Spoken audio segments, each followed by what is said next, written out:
There's a wise saying that tells us, we do not inherit this earth from our ancestors. We borrow it from our children. So what will future generations say? Is this really the world we want to leave behind? Will they be grateful for what they'll inherit from us? We have the power to create change. For our planet, for people, for progress. We must begin the change today, so tomorrow will thank us. Thank you from the children, from those who enjoy clean, clear water, and from those who can still enjoy their untouched homes. Thank you from the young ones, from the girl who overcomes gender barriers, and from the young leaders looking to impact the world. We can still earn the future's gratitude if we act today. For CIMB, we've begun by committing to the principles for responsible banking as part of the United Nations Environment Programme Finance Initiative. Let's head on this journey of sustainability together. Not by being indifferent, but by being the difference. In protecting our community, our environment, and our shared future. So, will our future generations be grateful to the present one for the world they'll inherit from us? Will tomorrow thank us? CIMB wants us all to say yes.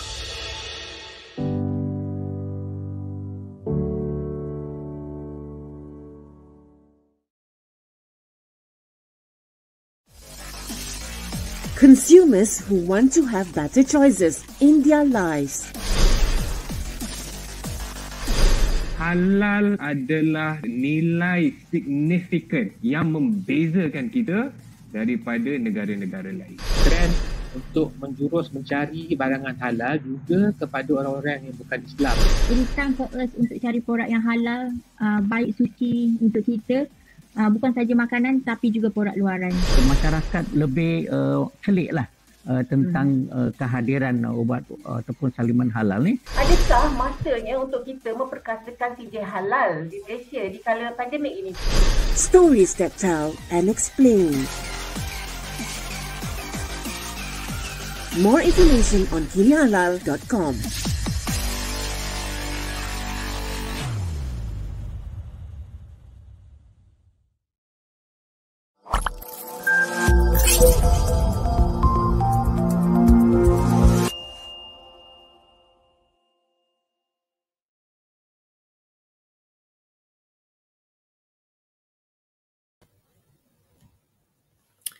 Hello there, Assalamualaikum warahmatullahi wabarakatuh. I'm Syilda Ismail. I am the Senior Executive Producer of Kinihalal and you are watching Kinihalal Let's Talk Islamic Finance Episode 3 brought to you by CIMB Islamic, discussing with our very esteemed panelists. Okay, in line with the Malaysian Government aims of advancing the sustainability agenda as part of a holistic and inclusive economic approach, GreenBizReady of CIMB hopes to catalyze the transition of Malaysian SMEs towards the green economy. Well, in this episode, we shall discuss the competitive advantage by equipping SMEs with practical knowledge and tools to incorporate economic, environmental, and social considerations into their business, into their journey, helping them become sustainability ready for long-term business resilience. Okay, the question is, can a company do well or make profit while doing good? Can they gain something out of these ESG values in business? Without further ado, I welcome Hussam Sultan, Regional Head of CIMB Islamic Commercial Banking, Azmir Abdullah, Director of CIMB Islamic Business Development Commercial Banking. Hi Hussam, hi Azmir. How are you guys? Hello. Hello. And we have here Farah Alizia Rashid, General Manager, Miwa Manufacturing Singapore. Thank you so much for having to be here in our Kinihalal Talk Show. All right, let's kick off with Hussam with some introductory. What are the current trends of ESG and what are the ESG metrics that perhaps you can tell us? Well, thank you very much, Syilda. This is really important question. Yeah. And I'm glad you used the word trend because perhaps maybe 20 years ago, ESG and sustainability and green business was a trend. Okay. And at that time, it was one of the trends in finance, for example, or one of the trends in consumerism, or one of the trends of doing business. Now it's mainstream. It's no longer a trend, and in fact, it's no longer a something good to have. It's become a must-have, a way of doing business. Slowly, we're seeing that in a few years' time, that will be the only way of doing business. What does that mean?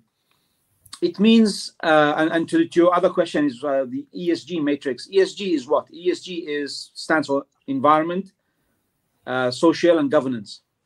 What that means is, what are the impacts and consequences of doing business? How do businesses impact their surroundings? Environment, the ecosystems, the livelihood of others, other creatures, not just fellow humans. In habitats of the communities, how does it impact society as a fabric? And also, how do we achieve that? What is the governance structure that will enable us and enable businesses to do that? So now what we're saying is that what started as a trend a few years ago is now becoming the way to do business. Our job, of course, as advocates of ESG and advocates of sustainability, is to work with our partners, with our stakeholders, with our customers, to engage in this discussion. What is ESG? How do we enable our customers to avail ESG, particularly the SMEs? And how do we get this, what started as a trend, to become a mainstream way of doing business, meaning that every business should know and should be able to illustrate what the impact of their business is on society, on economy, on the environment, on the surroundings, and on the future generation, as we heard from the video. So this is, in a nutshell, what sustainability and ESG is all about. How do we find out, understand the consequences of our business beyond just the revenue and the profit? And how do we measure that impact? How do we make sure that that impact serves our profitability? How do we make sure that what we do as a business and the impact that we have on all these factors, how does that affect us as a business? Are we sustainable businesses, meaning that will our consequences enable us to be there in the future? Or will they be the reason why we disappear and we'll run out of business, we'll get out of business? This is in a nutshell. Hopefully the discussion will have more points to discuss and get into slightly more details on that. But this is in a nutshell what the ESG stands for, what is it all about, and why it is important, and the fact that it's no longer a trend, but it's actually a necessity of doing business. Okay, all right. Thank you so much, Hussam. Speaking on the necessity or the way we have to do business, especially in the current scenarios, Azmir, perhaps you can tell us why is ESG is important and relevant to SMEs in Malaysia. Efficient ways to produce products while we gain revenues. Azmir. Sure. Thanks a lot, Syilda. It's a very good question. I think that's only one portion of it. Obviously you would think of the cost savings, whether it's through energy efficiency, more energy efficiency machines, whether it's through solar PV, or it could be solar thermal, as you can hear later from our company, Miwa. So that's one portion of it. I think there are other aspects of ESG and why it's important for SMEs. It could also be a first mover advantage or competitive advantage that SMEs can use when they pitch for their businesses to bigger companies. I think especially given the importance of the ESG topic nowadays, I think it will help to position them to have that competitive advantage. And there's an interesting fact by a recent study that 60 to 70% of Malaysian exports are to companies with net zero targets. So what this means is that the importers of our products, the advanced economies, will be looking at ESG aspects of the business, and of course it will affect SMEs and companies in doing their business in the future. And another good fact is that, you know, a lot of this carbon emission, you know, is in the supply chain of these big MNCs. So, you know, the Nestle's and the Nikes of the world will be looking at their suppliers in Malaysia. And in turn, you know, what these Malaysian suppliers will do is also look at, you know, their value chain, which will be made up of SMEs. I think to also take the positive side out of it, I think I've also seen a company which is in the wood manufacturing. They have wood waste products. I mean, of course, they produce their normal products, so they have wood waste, right? So what they did with this wood waste was that they turned it into unique souvenirs, and they were using PEFC certified wood, and they were able to actually export this product, and you know, it resulted in higher revenue and margin for them. So I think there's also an opportunity to that side of the coin. And if I could also borrow, you know, a headline, you know, recently from last week from Bursa's chairman, what he said was companies that ignore ESG will be deprived of funding. So whether it's bank loans or equity funding, you know, going forward, this is something that we can't ignore. Of course, you know, there are positive sides of it. So let's turn those challenges into opportunities for SMEs. Much Azmir. Speaking on challenges, we have our Farah Eliza of Miwa Manufacturing. Farah, perhaps we would like to hear your thoughts from your company and your journey on adopting values of ESG. Farah, go ahead. Right, thank you, Syilda. Welcome. Hi, I'm Farah from Miwa Manufacturing Chamber Hat. We produce jelly drinks under the brand Miwa Oli and Miwa Tito. We are 100% women-owned and Bumi Putra company. That's fantastic. So, in terms of adapting ESG values in our company, I would say that our journey is quite accidental. As Mr. Hussam said just now, it was something, doing something for the environment, good for the environment and all that is something sort of a trend that is something good to have. And later on, as we move and we expand as a business, we found out that okay, ESG is very relevant and very important nowadays in this time where it is a demand in throughout the whole world, especially when you are a manufacturer and your customers are looking for companies that are ESG ready, and they are looking for company that are how should I say, very open to all these values. Okay, thanks, Farah. Perhaps you can tell us more about your drinks, your jelly drinks. Share a bit about your, you know, interesting jelly drinks, and I heard it has a prebiotic or something. Go ahead, Farah. Yes, our jelly drink is is produced with seaweed base. It's seaweed based, so it's very vegetarian friendly. And for Miwa Oli, it has the nutrition of prebiotics, where we added inulin into it, where it is good for the gut environment, which is good for your probiotic health. So it's good for your gut health, and especially this is for kids, even adults as well. And for Miwa Tito, the product is with vitamin C, so it is especially in this time, so it is a very necessary vitamin for you, for everyone. So we decided that we need to create a product that will help supplement everyone with the nutrition that and minerals that everyone needs. Okay, very interesting. Okay, Farah. Okay, coming back to Hussam, you know, what type of industry that should consider into ESG, especially during pandemic? To your opinion, what are the key ingredients important for ESG? What are the steps to future? I mean, all industries, all sectors are will find it increasingly challenging to remain in business without having any consideration to ESG. As Azmir just mentioned, the recent announcement, not announcement, but statement by the chairman of Bursa Malaysia. And also we see this globally, that increasingly there is expectations from buyer markets. You know, if you exporting to different markets around the world.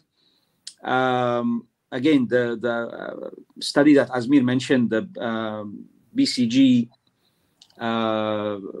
study mentions that, you know, for Malaysia specifically, 70% of the countries that buy Malaysian products have net zero targets. What does that mean?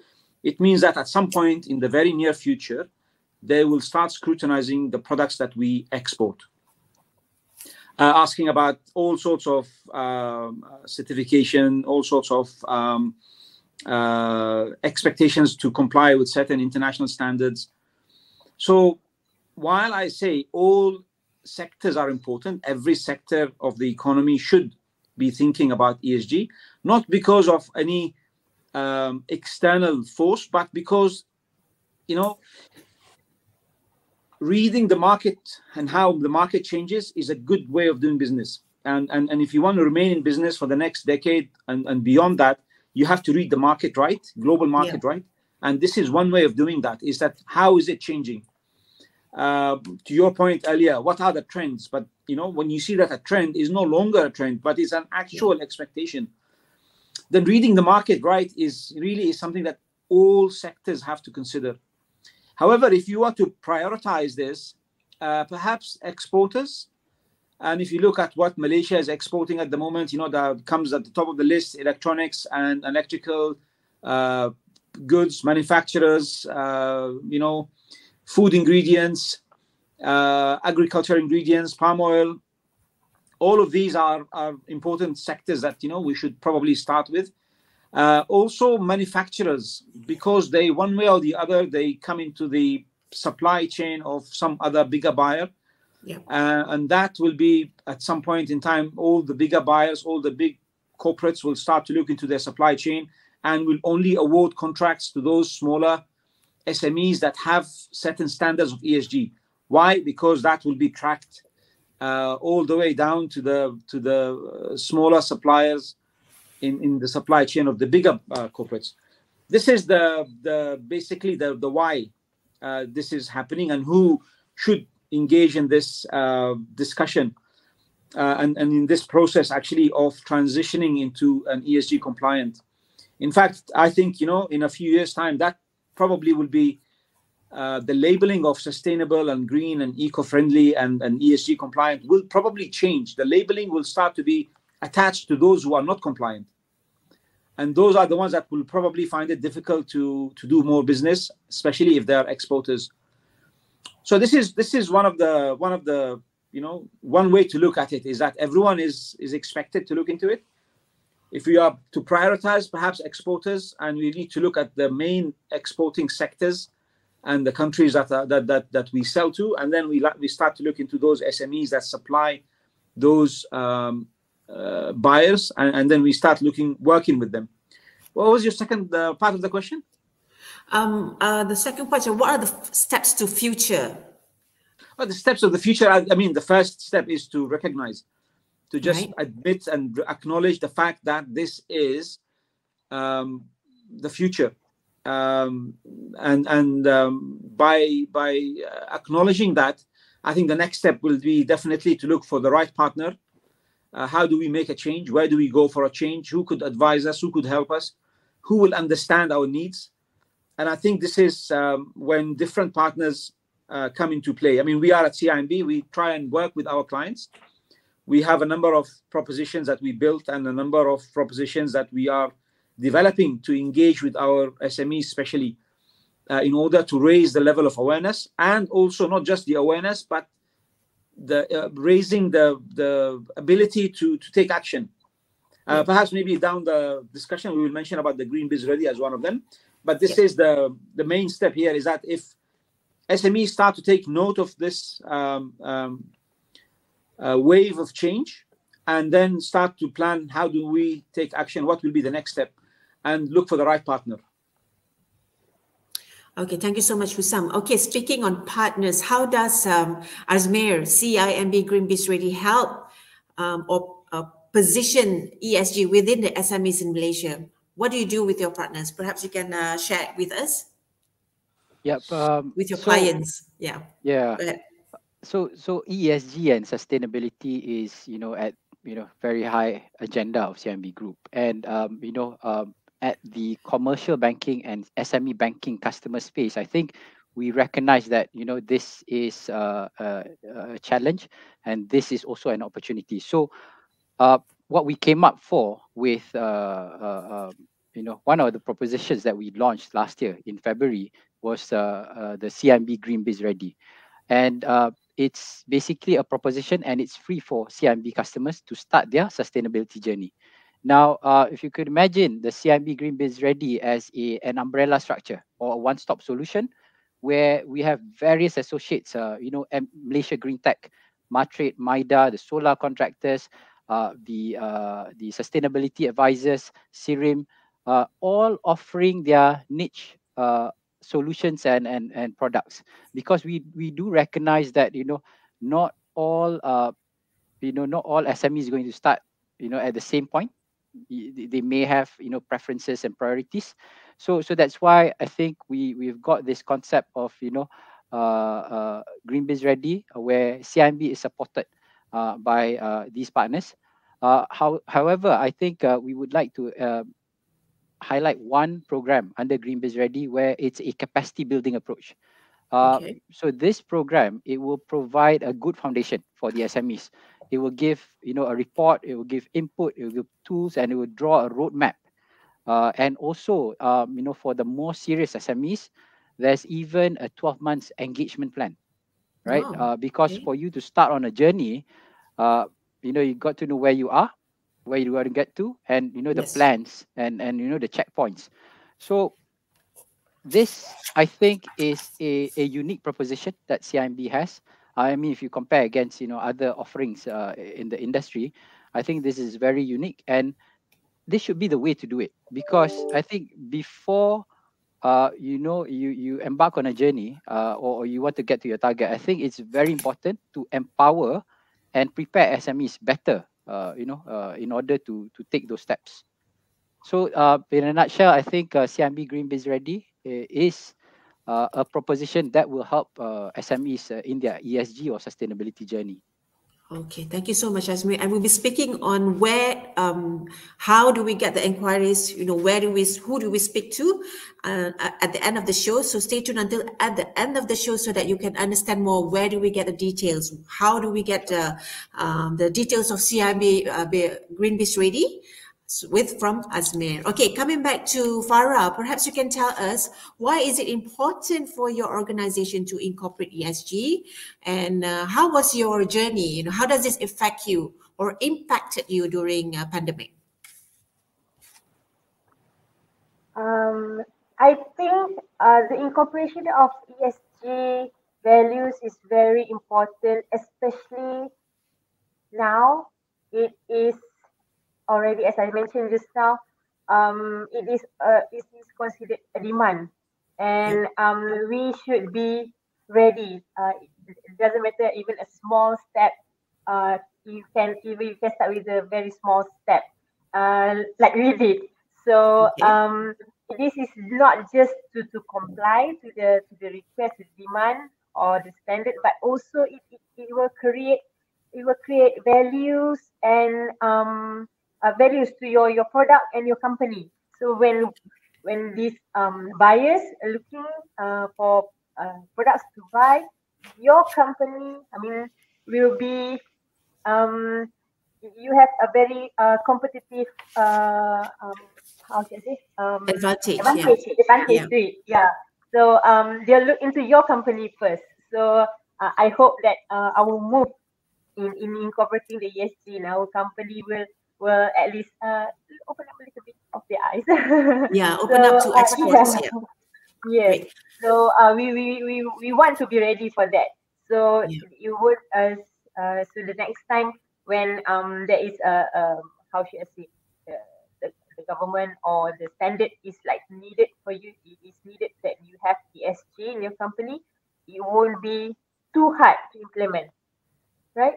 So during the pandemic, it affected us a bit one way or another. Yeah. But we focus more on the well-being of our staff. So I would say we make sure that everyone is okay. So without them, we cannot be moving anywhere. And at the same time, also it was a time where we had to think of the sustainability of the business itself. So I think most of the SMEs in Malaysia, first thing in their mind is keeping the business open, keeping the company running. So that is the first thing in their mind. And with this with the pandemic that hits the whole world, so I think it is necessary for everyone to have at least to start at least on their sustainability plans in their business. Okay, thank you so much, Farah. Okay, I wish to read or quote an article that I read yesterday. The article is dated on the 22nd of February. So Azmir has mentioned, Bursa Malaysia has mentioned about the importance of ESG, but here it's coming from Madrid. The Malaysian small and medium enterprises, SMEs, need to address the environmental, social and governance aspect in their business models if they want to be relevant in international trade, said Madrid. So the Madrid Chief Executive Officer, Muhammad Mustafa Abdul Aziz, said globally, governments are setting up ambitious targets on the ongoing climate crisis, and Malaysia is also committed to achieve net zero carbon emissions by 2050. So this is already reiterated also by Madrid. So you see, it's like Hussam said, it's no more a trend. It's right now we are moving into mainstream. So Hussam, with regards to sustainability goals, national agenda, how does CIMB align with these goals?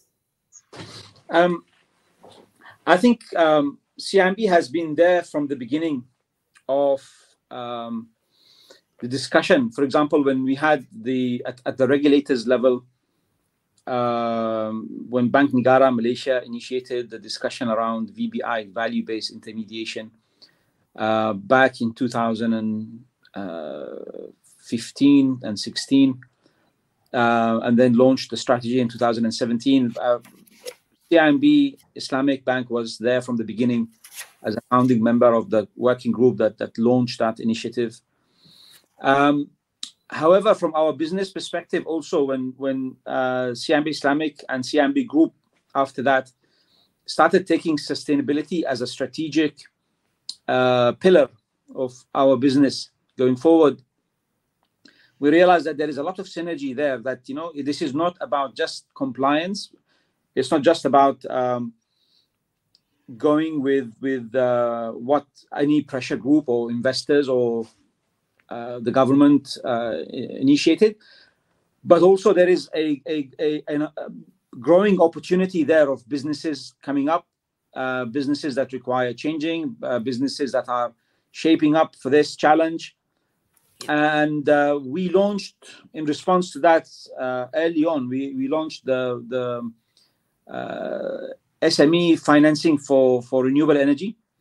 That was, I think, at the time of launch, was the only one in the market that is enabling SMEs to avail financing for the purpose of solar installations. And then also, when we started this business journey in terms of sustainability, we realized that there's a lot of synergies between what we want to do and what the government has embarked on. For example, green tech. The targets for renewable energy and solar energy. We have embarked on training for our staff and our RMs in order to get deeper into a number of sectors that we believe are very relevant in the next few years. And those sectors are in line with what the government is also launching as initiatives, whether these are the renewable energy, the energy efficiency, whether these are in the manufacturing sectors, whether these are in the green buildings. So we find ourselves there naturally as we start to align ourselves to the ESG movement globally. We find ourselves in line also with the government's declared objectives and targets, and also the various programs that the government has launched. Starting from the 11th Malaysia plan to the 12th Malaysia plan. If you look at those 5-year plans, you will see a lot of elements of green economy. And those elements of green economy will require banks to engage with their customers in order to understand sectors, in order to start helping their customers, not just by borrowing or by availing financing, but also by understanding those sectors. How is the cash flow of those sectors work? How does the risk of these sectors affect their business? And the biggest risk of them all, of course, is not paying attention to these winds of change. If you ignore those winds of change globally, then this is the biggest risk, I would say, facing Malaysian businesses in particular. Luckily, I say the government of Malaysia have been very, very supportive of this, and very early on, since the signing of the Paris Agreement in 2015, quite a number of programs and schemes have been launched by the government. There's a very clear target of where the government wants to be, and also very clear support programs for SMEs and also for the large corporates in order for them to start thinking about this change towards greener economy. Okay, thank you so much, Hussam. From national agenda, let's talk about in terms of Islamic perspective. I would like to have Azmir's thoughts on this. How does ESG relate in Islamic views? Can we converge ESG and also halal practices to create a more sustainable future for the generations to come? Very interesting question, Syilda. Yeah. I would say that, there's a lot of similarities. And, if you really think about Islamic law, it dates way back, right? And we're only hearing ESG now. And if you look at Islamic finance, which is based on Islamic law and principles, it seeks to maximize the benefit, right? And minimize harm to individual and society. Now, here you can probably relate, the ESG and do no harm aspect of ESG, right, to Islamic law and principles. Now, it can be various, aspects. It could be, if it's tobacco, alcohol, it could be harmful for health. If it's gambling, it's probably harmful to your, your relationship, wealth, and family. Yeah. And then, so there's a lot of similarities between Islamic finance and ESG, I would say. And if you really look at what Bank Negara is doing for Islamic banks, there's this framework or concept called value-based intermediation. In that concept, basically Islamic banks is playing an intermediary role, right, to deliver the outcomes which is relevant to Sharia aspects, to generate positive and sustainable impact to the economy, community, and environment, right? So as you can see, it's very closely linked to ESG. Your environment, your social, your governance, right? So in that aspect, I think there's a lot of similarities. And it's only natural, for ESG to be combined with Islamic finance. Thank you so much, Azmir. Farah, I was wondering in terms of your manufacturing processes for Miwa Oil, how do you follow the ESG values and metrics? Also in terms of your employee engagement and sustainability, do you imply ESG to your pekerja dan sebagainya? What do you think? I would say the more obvious process the more obvious criteria that we have in Miwa manufacturing is the E part, the environment. So where we have now a solar thermal system for our hot water heating. So instead of just previously we had we were using LPG gas, tong gas masak tu. Okay. So it took us about like 2 hours per batch of cooking of producing our product. So when we use the solar thermal system, it has cut down process to down to 40 minutes maximum, 45 minutes maximum of the processing time. So basically, we had actually cut down our carbon emission. I think by the first 3 months that we did we installed the system, we already cut down by 1 ton of CO2 emission. So I think that's a big yay for us. Yeah. And in terms of our staff, the social part and the governance criteria, we are slowly making our efforts, looking into our staff to make sure their well-being is being taken care of socially, and we are trying to have a better skilled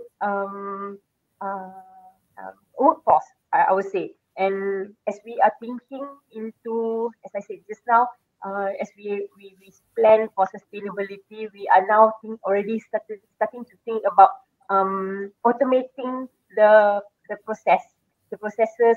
So we need a skilled workforce. So with this, we will be having more trainings for our staff, so that make sure that they will be able to do. I mean, like we don't want to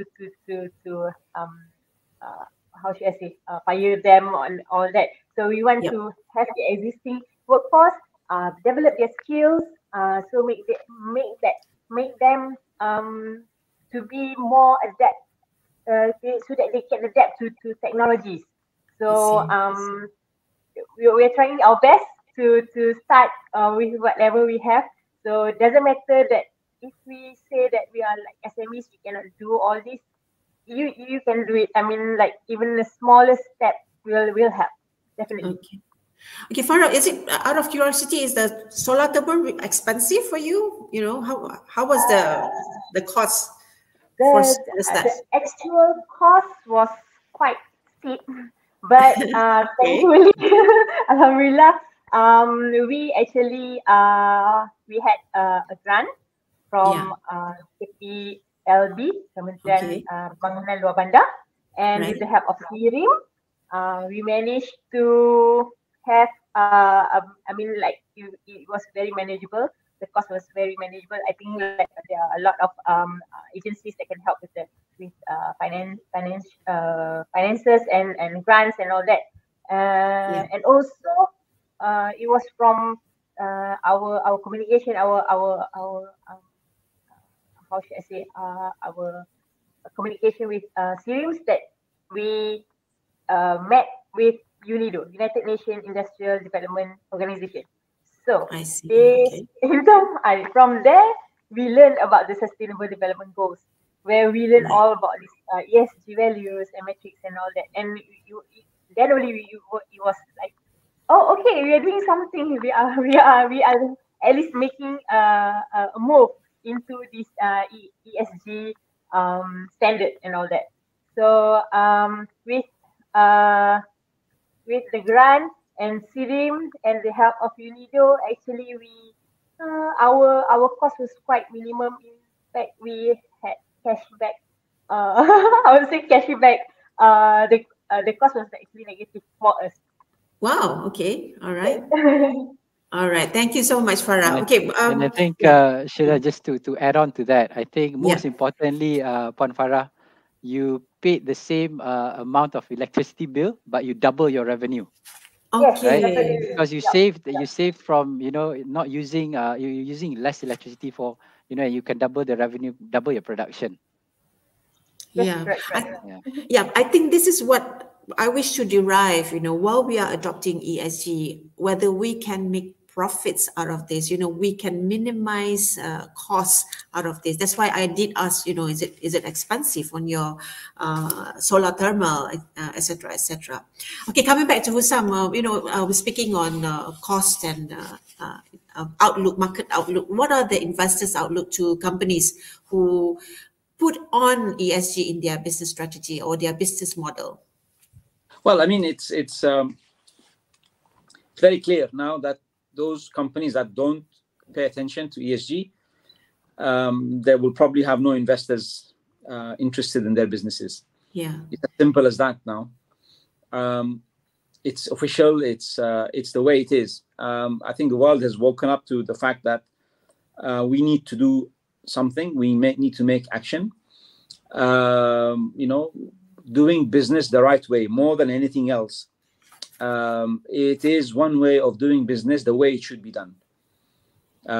Paying attention to your impact on your surroundings, sourcing your products, your ingredients ethically and responsibly, paying attention to the social aspects of your welfare of your staff, your employees, and impact of that on society, on global society as a whole. All of these aspects cannot be ignored anymore. I mean, we've seen it now. You can just do an e-search on the media, and you will see what happens to companies who ignore these important elements. Yeah.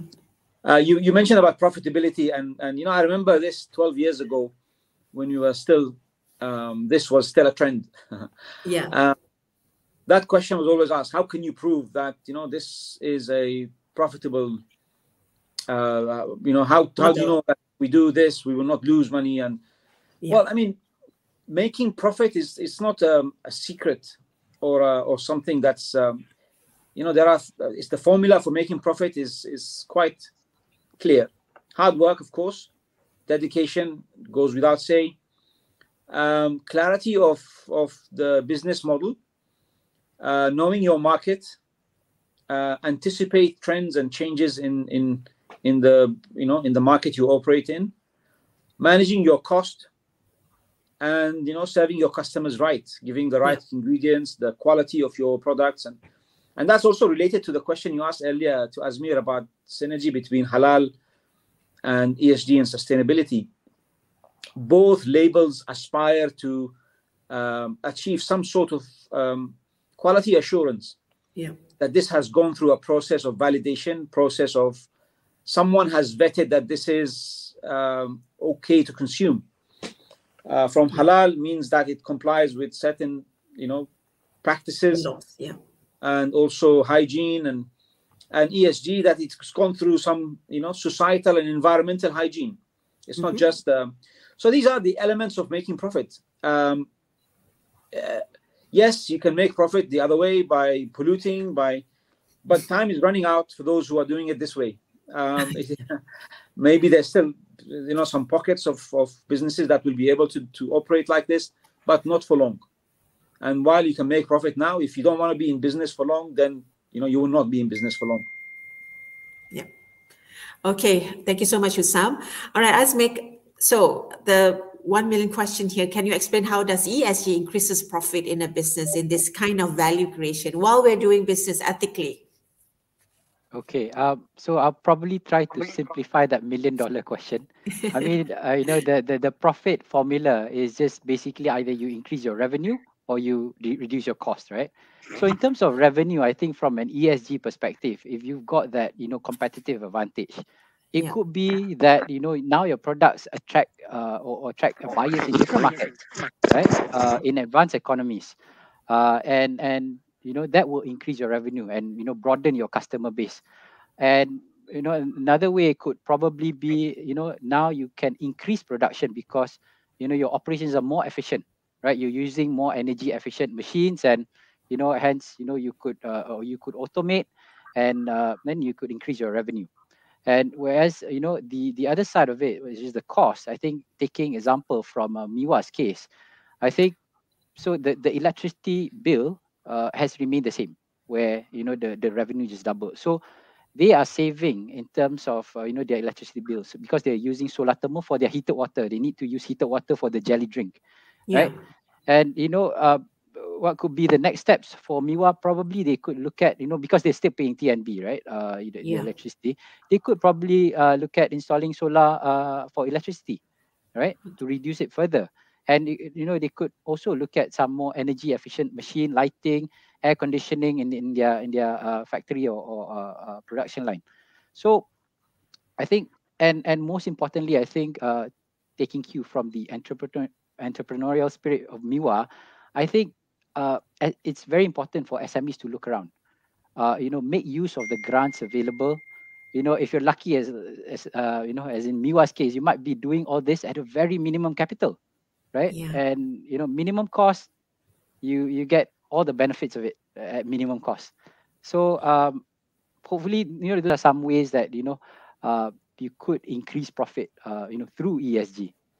Can I just add one thing here? Sure, Hussam, go ahead. Go ahead, Hussam. Yeah.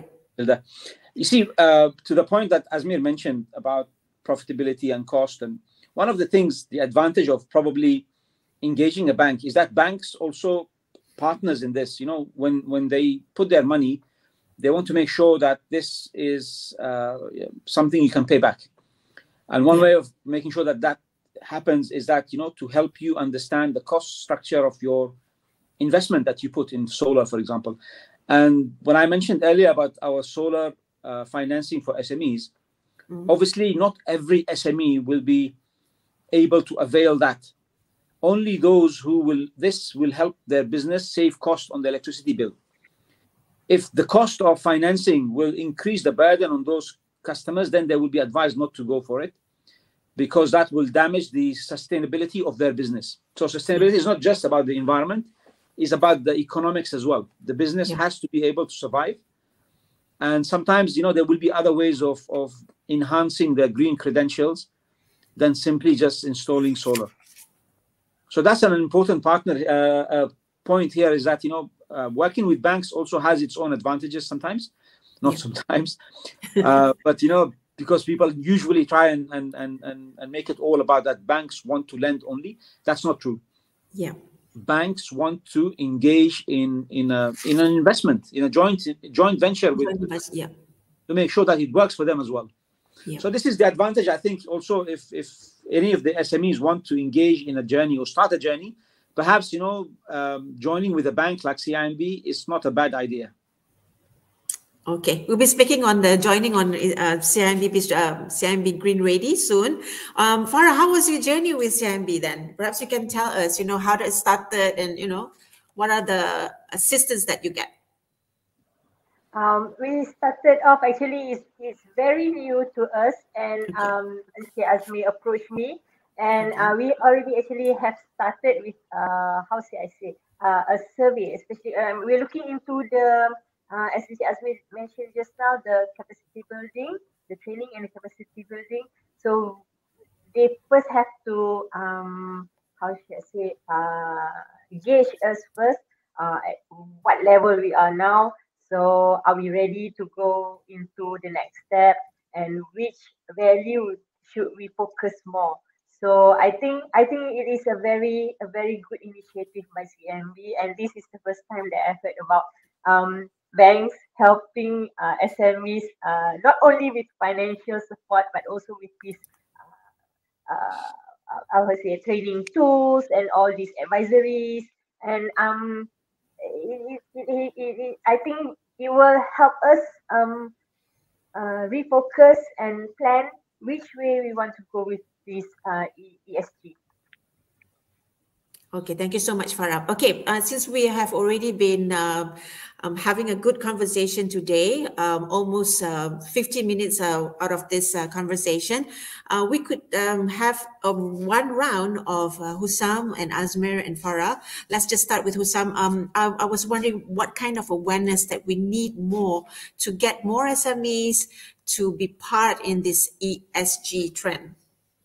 Hussam. Well, I mean, sessions like this they go a long way, even if it's the biggest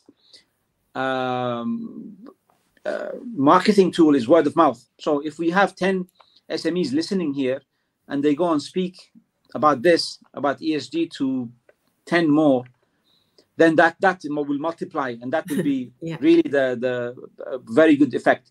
Yep. I think we are seeing the traction on this and the interest increasing.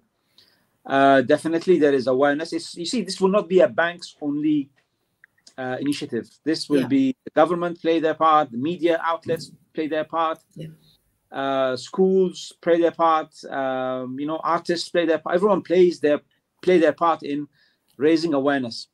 So banks by themselves cannot be and should not claim to be the beacon of awareness raising about anything other than good conduct in financial services sectors. So yeah, one of the things that we hope to get is by engaging with customers in discussions, in dialogue, answering their questions, hoping to get into that journey that we have embarked and get them to engage with us, ask us questions, and will help us improve our propositions and our offering. Okay, thanks, Hussam. I'm going to jump to Farah first because I understand that Azmir have some specialty at the end of the show. Farah, what would you tell to your peers, to other companies that to adopt this into ESG? I mean, you know, coming from a Muslim perspective, coming from, you know, yourself, your personal journey. Yeah, my advice to everyone who's listening, who wants to start with ESG, just start. Start with anything that you can do, even as small as turning off lights when you're not in the office, not in the factory. That is a start. Then I think working together with CIMB GreenBiz initiative, I think will definitely help you put into perspective where you should be going. I mean, like, I think it's free, right? Right, Azmir. So start there. So start at least. My advice is start.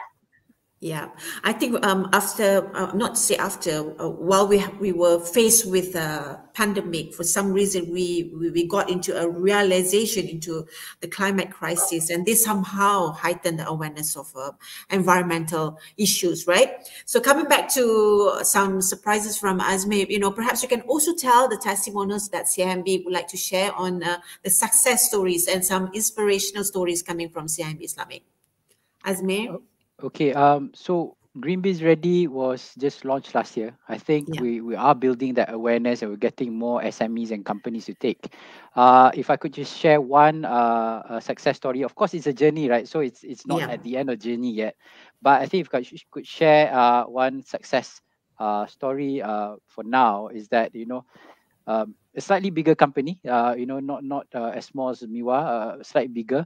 You know, they have a team that you know, prepares or works on this ESG aspect, right? And they've been working on their own, right? And when they came across this GreenBizReady and with you know, the associates under GreenBizReady that helps them, I think they really appreciated it because it makes it more clearer for them. It makes their work much easier, and it's easier to convince the top management and their board level to, you know, take this more seriously because they are getting that external help.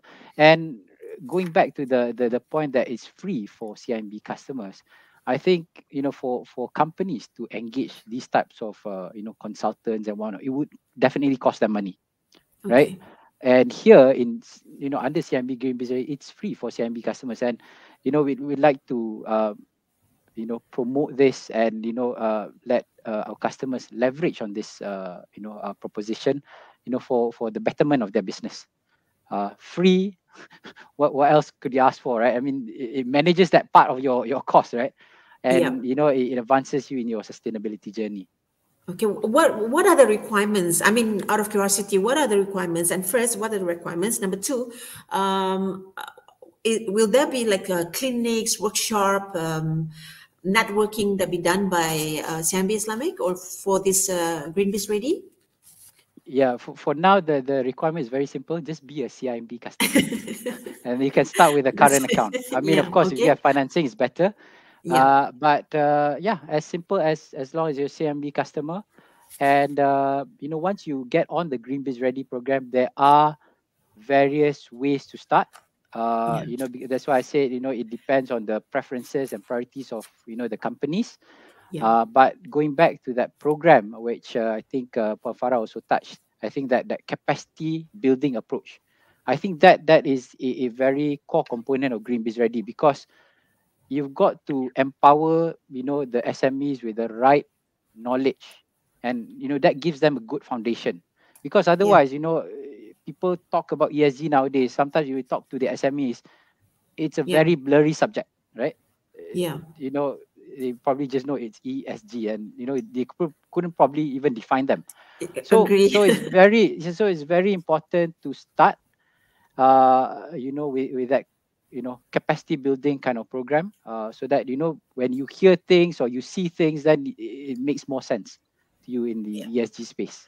How has been the sign-ups or the onboarding for this CIMB GreenBizReady? I mean, if you can disclose. For For Azmir? now, we have been approaching our you know, existing customers, given that it's a new area, right? So there's a lot of awareness, and you know, it's still early days, I would say, right? Yeah. I mean, Yeah. Also the pandemic. Yeah, over the pandemic, yeah, we launched it, you know, right, I think before the second MCO, we had to launch it Yeah. online. And that's why I think we're working closely with our relationship managers on the ground, you know, try to get them to relay this message and, you know, get more awareness from the SMEs. And I think really that first step, right, like Yeah. Puan Farah mentioned, uh, y- you won't get the benefit just by looking at it from outside, right? You have to start somewhere, Yeah. and once you start, then I think you will be able to see, oh, actually this is relevant, and I've been looking at this aspect of my business, but you know, oh, it's apparently it's ESG, right? Mhm. It related. So I think most importantly, start. It's free anyway. You know, you could, yeah. I think the message is start. You know, Yeah. it's never too late. I think when I read the international landscape, SMEs in advanced economies are probably facing, you know, the same type of challenges and whatnot. So we're not alone. Yeah. For Malaysian SMEs, I think, but most importantly, take action. Okay. You were speaking on the, the hurdles and also challenges. What could you possibly think of, what are the challenges when you meet up with these SMEs, with this partake with them, are they financially, or what are the aspects that, you think, Azmi? I think most of the time when I engage, they they probably couldn't quite see how important it is, or Yeah. probably not yet. Yeah. They have not seen it hit them yet, right?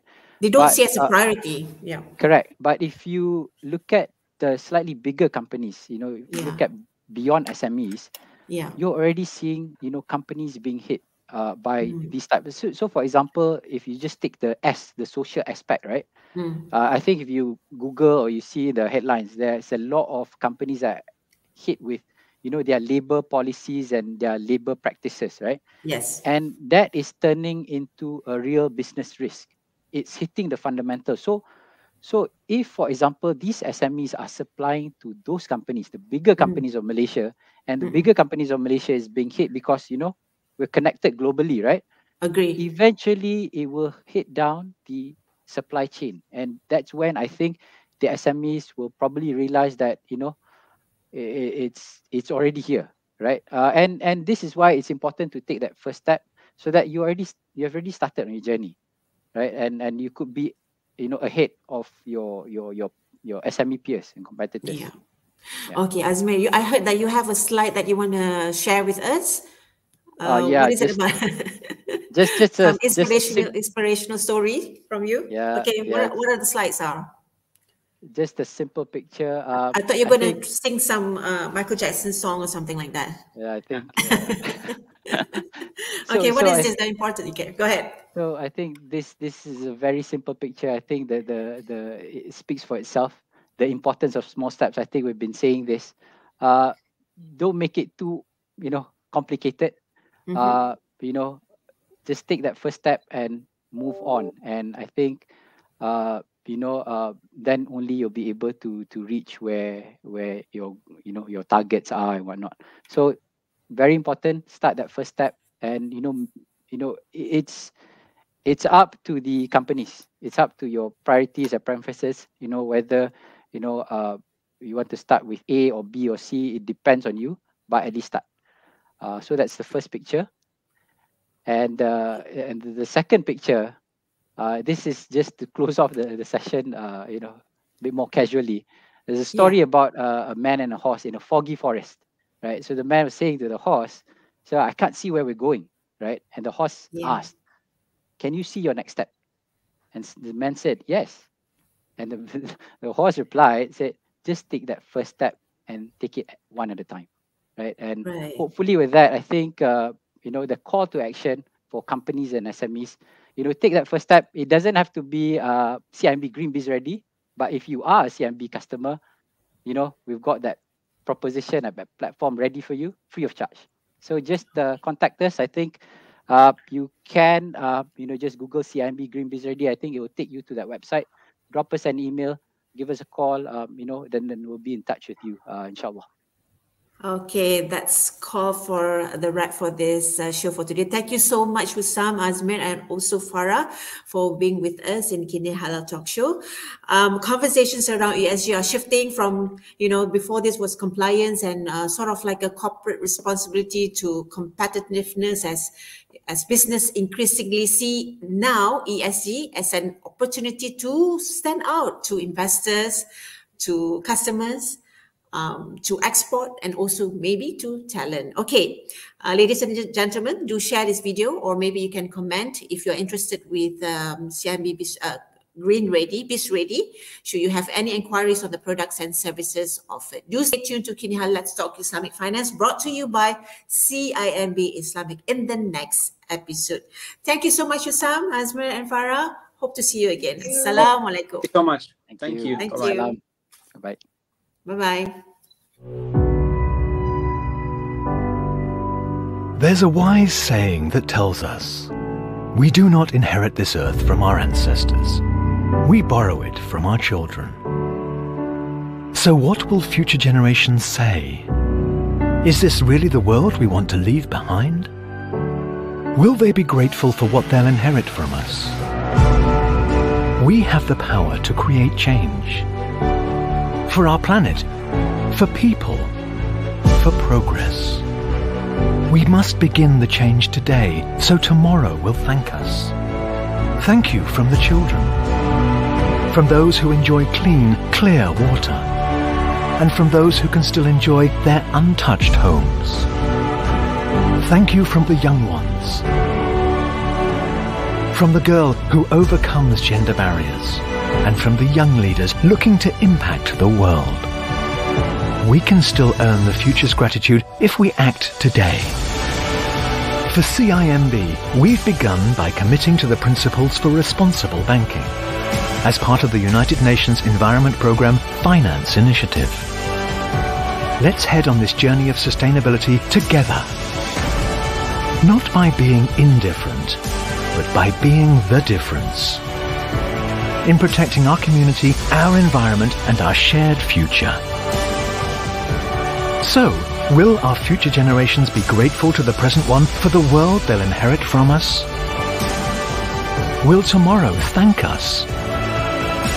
CIMB wants us all to say yes.